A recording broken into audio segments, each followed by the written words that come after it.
Hello guys and welcome back to the channel, and in this video we are going to continue our chapter 6 with its exercise 6.2, and in this video we are going to do its basic and its theorem 6.1 and 6.2। और ये दोनों theorems बहुत अच्छे से करना, क्योंकि ये दोनों थ्योरम्स इस चैप्टर के लिए बहुत ज़्यादा इंपॉर्टेंट है। सीरियसली बहुत इंपॉर्टेंट है ये दोनों थ्योरम्स, इसलिए इन दोनों थ्योरम्स को अच्छे से करना क्योंकि आगे आपके बहुत काम आएगी ये थ्योरम्स। ओके, सो लेट्स गो।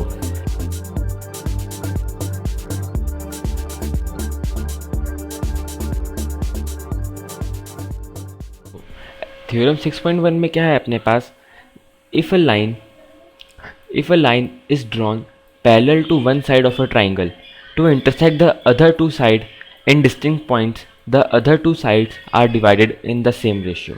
समझना क्या है इसके अंदर, बहुत डीपली अच्छे से समझाऊंगा मैं। वो क्या दे रखा है, if a line is drawn parallel to one side of a triangle. देखो ये समझो अपने पास एक ट्राइंगल है, ओके है ना। फिर अपन को क्या बोला है कि अगर इफ़ कि a line is drawn parallel to one side of a triangle to intersect the other two sides, मतलब अगर अपन ट्राइंगल की एक साइड से कोई एक और साइड बनाए, कोई एक और लाइन बनाए उसके पैरेलल, ऐसे बनाए कि वो जो लाइन है, जो पैरेलल लाइन है, वो बची हुई दो साइड्स को इंटरसेक्ट करे। तो देखो समझो ये बी सी जो है नीचे वाली लाइन, ये अपने पास इस ट्राइंगल की लाइन है ना, और ये जो डी ई लाइन है, ये डी ई, ये अपन ने बनाई बी सी के पैरेलल, जो ए बी को डी ई पे इंटरसेक्ट कर रही है और ए सी को ई पे इंटरसेक्ट कर रही है। ओके, फिर अपन को क्या बोला है, the other two sides are divided in the same ratio. Means जिस पॉइंट पे ये जो पैरेलल लाइन है वो साइड्स को डिवाइड कर रही है, मतलब डी और ई जो पॉइंट्स है वो ए बी और ए सी को डिवाइड कर रही है। तो अपन को क्या बोला है कि जिस पॉइंट पे डिवाइड करेगी उसके जो साइड्स होगी, मतलब जो डिवाइडेड साइड्स होगी उनका रेशियो सेम होगा। मीन्स जो A F upon A B है, या फिर आप बोल सकते हो A F upon A D upon D B है, सिर्फ A D upon D B जो है वो ए ई अपॉन ई सी के इक्वल होगा। मीन्स इनका जो रेशियो है वो इक्वल होगा। ये अपन को इस थ्योरम 6.1 के अंदर बोला है। ओके, तो देखो अभी अपन इसका प्रूफ देखते हैं, प्रूफ कैसे करेंगे इसको। आप इस थ्योरम को जो है वो आप सिंपली शॉर्ट में आपको बेसिक प्रोपोर्शनलिटी थ्योरम भी बोल सकते हैं, और उसकी शॉर्ट फॉर्म में अपन इसको बीपीटी बोलते हैं। जनरली अपन इसको सिर्फ बीपीटी बोलते हैं ताकि समझ आ जाए। आप ऐसे किसी क्वेश्चन में अपन लिखते भी बाय थ्योरम 6.1 तो आप वहाँ सिंपल लिख सकते हो बाय बीपीटी। इसका शॉर्ट फॉर्म है ये, क्योंकि इसको अपन बोलते हैं बेसिक प्रोपोर्शनलिटी थ्योरम, क्योंकि इसके अंदर साइड्स का प्रोपोर्शन जो है वो इक्वल होता है। ओके, तो अब देखते हैं इसको प्रूव कैसे करना है। देखो यही सेम डायग्राम मैंने यहाँ भी बना रखा है। अपन को इसके अंदर क्या दे रखा है, जो अपन को थ्योरम्स के अंदर थ्योरम से मिला है अपन को कि डी ई जो है वो बी सी के पैरेलल है, क्योंकि ये अपन क्वेश्चन में दे रखा था कि one side is drawn parallel to other side of a triangle. तो अपन ने क्या ले लिया कि डी सी जो है वो इस बी सी के पैरेलल है, ये अपन को गिवन है। अपन को प्रूव क्या करना है कि जो पैरेलल लाइन है वो जिन पॉइंट्स पे इंटरसेक्ट कर रही है वो वाली साइड्स जो है वो उसका रेशियो इक्वल होगा। मीन्स ये जो A D upon D B है, ये ए ई अपॉन ई सी के जो रेशियो है उसके इक्वल होगा। तो प्रूव क्या करना है अपन को, देखो अपन को प्रूव क्या करना है, A D upon D B is equal to A E upon E C, ये अपन को प्रूव करना है। Okay, A D upon D E, A D upon D B और A E upon E C, ये अपन को प्रूव करना है। देखो अब करेंगे क्या, पहले अपन कुछ कंस्ट्रक्शंस करेंगे इसके अंदर। क्या, पहले जो बी ई है, ये बी ई है, इसको अपन ज्वाइन करेंगे और सी डी को अपन ज्वाइन करेंगे। Okay, join B E and C D.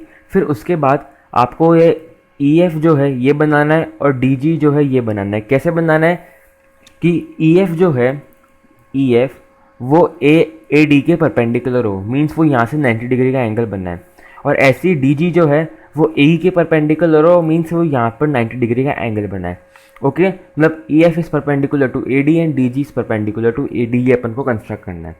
फिर देखो अब अपन प्रूफ स्टार्ट करते हैं। सबसे पहले कौन से ट्राइंगल में ए डी ई और डी ई बी, देखो कौन से ट्राइंगल्स लिए अपन ने पहले, ये ए डी ई, ये छोटा वाला ट्राइंगल और पूरा बड़ा वाला ट्राइंगल ए डी ई, और कौन सा, देखो ए डी ई और D E B, D E और बी। ओके, ये दोनों ट्राइंगल लिए अपन ने। देखो इन दोनों ट्राइंगल में क्या है, पहले अपन ने लिया ए डी ई, तो एरिया ऑफ ए डी क्या होगा, देखो और ट्राइंगल का एरिया क्या होता है, half into base into height. तो ट्राइंगल जो है ए डी ई, इसका एरिया क्या होगा, half into base into height.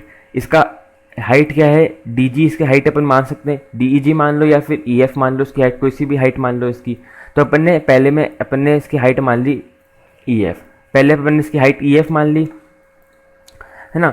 फिर क्या होगा, देखो पहले अपन ने इसकी हाइट क्या मान ली, ई एफ, और बेस क्या है इसका, डी ई, ए डी इसका अपन ने ले लिया बेस ना, ये बेस और ये इसका हाइट। तो क्या हो गया अपने पास, half into A D into E F, ये इसका एरिया हो गया। फिर एक और ट्राइंगल क्या है अपने पास, देखो एक सेकेंड, देखो एक और ट्राइंगल क्या लिया है अपन ने, डी बी ई, ये अपन ने लिया है एक और ट्राइंगल। तो इसके अंदर ये अपन वो एरिया का फॉर्मूला लगाएंगे, area of D E B क्या होगा, half into base into height. तो इसका बेस क्या होगा, डी बी जो है वो इसका, बी डी जो है वो इसका बेस है, और इसकी हाइट क्या होगी, इसकी हाइट होगी ई एफ ना। देखो ई एफ हाइट कैसे होगा, देखो इस ट्राइंगल को अपन ऐसे लिख सकते हैं, जैसे ये अपना ट्राइंगल है, एक सेकेंड सॉरी, देखो अपना ट्राइंगल जो है वो कुछ इस टाइप का है, राइट, कुछ इस टाइप का अपना ट्राइंगल है। सॉरी मैं गलत बना दिया, एक सेकेंड, हाँ अपना ट्राइंगल जो है वो कुछ इस टाइप का है, राइट।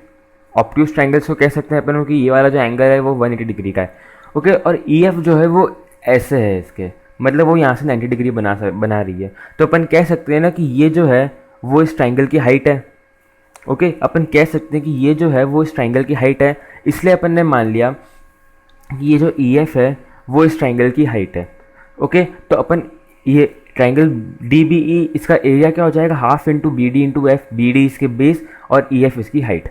फिर अपन ने दोनों का जो एरिया है उसको डिवाइड कर दिया, तो डिवाइड करने पे क्या हाफ से हाफ कैंसिल हो जाएगा, और ई एफ दोनों में है तो ई एफ से ई एफ कैंसिल हो गया। तो अपने पास क्या बन गया, A D upon B D अपने पास आगे पहली इक्वेशन, अपन ने इसको 1 नंबर दे दिया, ओके। फिर अब ट्राइंगल्स अपन ने कर दिए चेंज, अपन ने ले लिया अब ए डी तो कॉमन है ना, और उसके बाद अपन ने क्या ले लिया, डी ई सी, ये वाला ट्राइंगल अपन ने ले लिया। तो देखो एरिया ऑफ ए डी क्या होगा, हाफ इंटू ए ई, इस बार अपन ने बेस और हाइट दोनों चेंज कर दी, एरिया तो फिर भी वही आएगा। पहले अपन ने बेस क्या लिया था, ए डी अपन ने बेस लिया था और हाइट अपन ने ली थी ई एफ। इस बार अपन ने क्या कर दिया, इस बार अपन ने बेस ले लिया ए ई और हाइट ले ली डी जी, क्योंकि ये भी इसकी हाइट और ए ई भी इसका बेस ही है। तो इसका एरिया क्या हो गया इस बार, हाफ इंटू ए E into D G.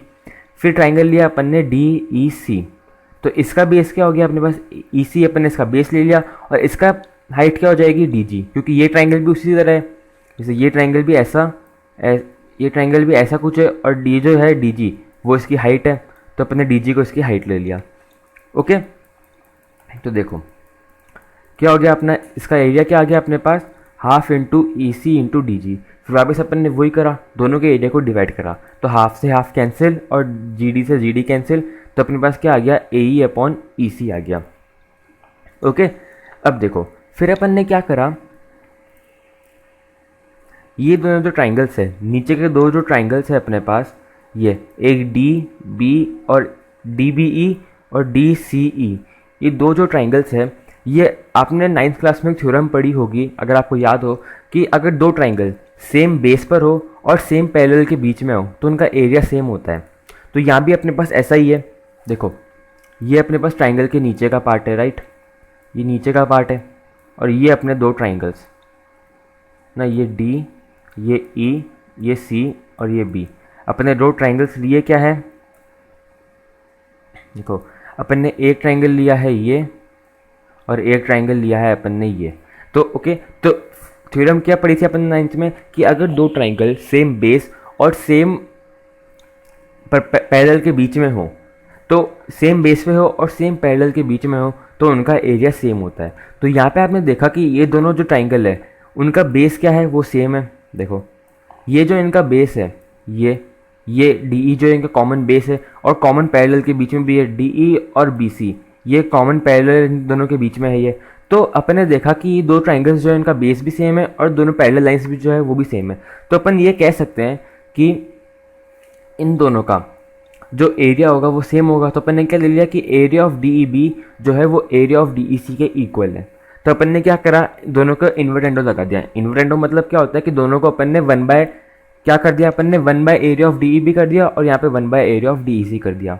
Okay, फिर अपन ने दोनों को किससे मल्टीप्लाई कर दिया, अपन ने दोनों को जो ADE है इसके एरिया से मल्टीप्लाई कर दिया। तो अपने पास क्या बन गया, area of ADE upon area of DEB is equal to area of BDE upon area of ADE upon area of DEC। तो ये अपने पास बन गया एरिया ऑफ ADE मल्टीप्लाई करने से। ओके, अब देखो इन दोनों की वैल्यूज अपन को पता है, अपन ने ऊपर निकाल ली, ये फर्स्ट इक्वेशन और ये सेकंड इक्वेशन। तो अपन यहाँ पुट कर देंगे तो क्या आ गया अपने पास, AD upon BD is equal to AE upon EC, जो अपन को प्रूव करना था। ओके, तो बहुत ईजी से थ्योरम्स है, देखो बहुत ईजी थ्योरम्स है। आप थ्योरम है आपको वापस बताता हूँ मैं, अच्छे से समझना। ये अपन ने ले लिया एक ट्राइंगल, जो अपन को क्वेश्चन में दे रखा था कि एक लाइन अगर ट्राइंगल के एक लाइन के पैरेलल एक और लाइन बनाए जो बची हुई दोनों साइड को इंटरसेक्ट करे, तो जो रेशियो होगा उन दोनों साइड्स का वो सेम होगा। अपन को ये थ्योरम है, तो अपन को गिवन क्या है कि दो साइड्स पैरेलल है और ये अपन को प्रूव करना है। तो अपन ने पहले क्या करा, इसको BE को कनेक्ट करा और DC को कनेक्ट करा, और फिर AE और AD के अपन ने परपेंडिकुलर्स बनाए DG और EF। ओके, फिर अपन ने दो ट्राइंगल्स लिए, पहले अपन ने लिया ADE और DBE। इसका अपन ने एरिया निकाला, दोनों को डिवाइड करा और अपने पास आ गया AD अपॉन BD। फिर अपन ने वापस ट्राइंगल लिया ADE और इस बार ट्राइंगल दूसरा वाला ट्राइंगल चेंज करा, क्या लिया DEC। इनका भी एरिया निकाला, डिवाइड करा, तो अपने पास क्या आ गया AE अपॉन EC। और एक बात का इसके अंदर ध्यान रखना, आप क्या ध्यान रखना है आपको कि जब आप एरिया ऑफ ट्राइंगल ADE लो, तो जब दोनों बार ट्राइंगल चेंज करो तब उसके अंदर जो एरिया ऑफ ट्राइंगल ADE है उसके जो बेस और हाइट है उसको चेंज कर देना दोनों बार, क्योंकि अगर आपने दोनों बार सेम ले लिया तो वो कैंसिल आउट नहीं होगा और आपके दोनों में से कोई सी एक इक्वेशन नहीं बनेगी। ओके, तो इस बात का ध्यान रखना कि जिस ट्राइंगल में जो आ रहा है आप उसी के साथ वो लो।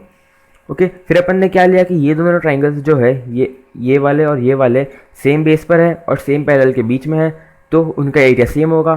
फिर अपन ने उन दोनों की जगह दोनों को इन्वर्टेंडो लगाया और दोनों को ट्राइंगल ADE से मल्टीप्लाई कर दिया, और इन दोनों की अपन को वैल्यूज पता है क्या थी, AD अपॉन BD और AE अपॉन EC। तो ये अपने पास इक्वल हो गई, तो अपन ने इस थ्योरम को प्रूव कर दिया। ओके, तो आई होप आपको थ्योरम 6.1 समझ आई होगी। अब देखते हैं अपन थ्योरम 6.2, जो इसी की या फिर आप बोल सकते हो जो अपने पास BPT है वो इसकी कन्वर्स है। ओके, तो देखते हैं।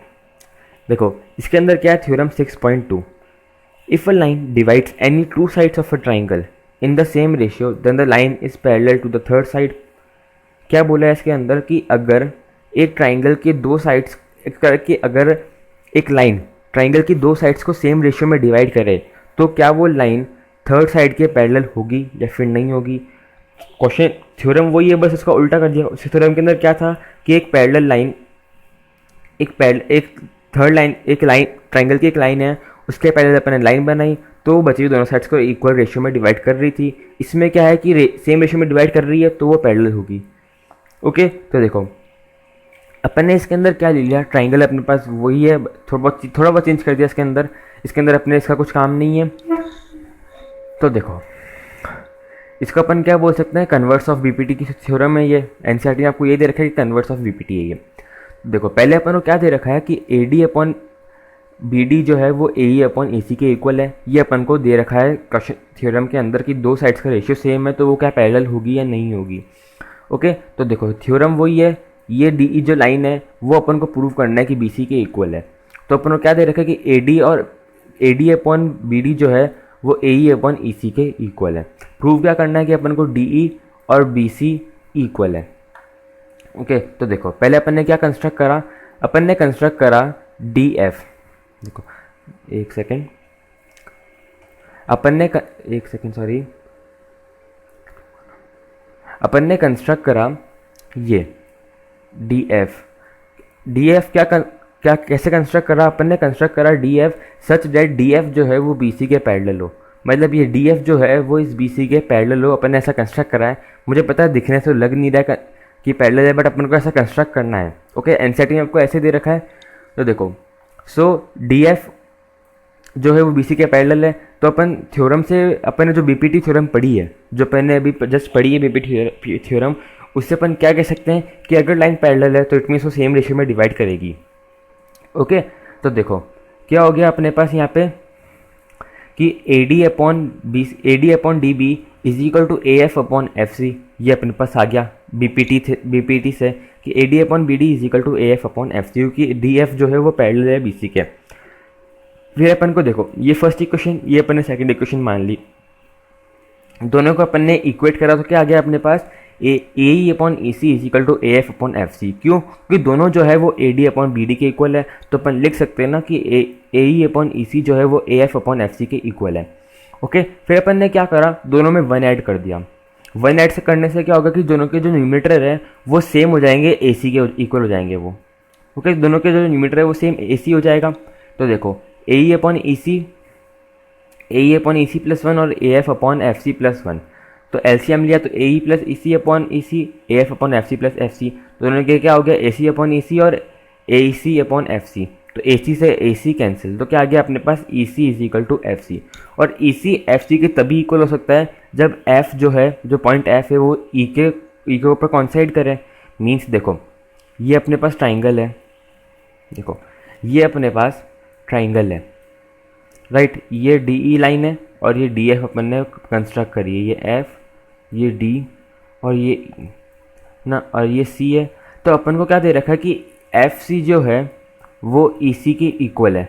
अब ये डायग्राम के अकॉर्डिंग तो पॉसिबल नहीं है, क्योंकि इन दोनों में इतना डिफरेंस है, तो ये इक्वल कैसे हो सकती है? तो ये इक्वल सिर्फ एक ही केस में हो सकती है कि अगर F वाला पॉइंट जो है वो E के ऊपर हो। क्योंकि अगर देखो या तो F वाला E के ऊपर हो या E F के ऊपर हो, बात एक ही है ना। मतलब एक तरह से दोनों एक दूसरे के ऊपर होना चाहिए, ओवरलैप करना चाहिए, तो ये जो कंडीशन है ये पॉसिबल हो पाएगी, अदरवाइज ये पॉसिबल नहीं है। ओके, तो यहाँ भी अपन ने यही कहा कि if so EC is equal to EF is only possible when F coincide with E point. तो अपन को पता है कि ये अपन ने माना है कि DF जो है वो BC के पैरेलल है और E पॉइंट जो है वो उससे कॉन्साइड कर रहा है, या फिर F पॉइंट जो है वो उससे कॉन्साइड कर रहा है। तो अपन क्या लिख सकते हैं कि D जो है वो BC के पैरेलल है। ओके, क्योंकि F पॉइंट जो है वो E के ऊपर ही है, तो यहाँ पे वहाँ पे F लिखो या E लिखो, बात एक ही है। तो अपन ने क्या लिख दिया कि यहाँ पे कि DE जो है वो BC के पैरेलल है। ओके, देखो वापस समझो क्या अपन को दे रखा है, अपन को क्या दे रखा है कि AD अपॉन DB जो है वो AE अपॉन EC के पैरेलल है। प्रूव क्या करना है, DE अपॉन BC, DE और BC पैरेलल है या नहीं है।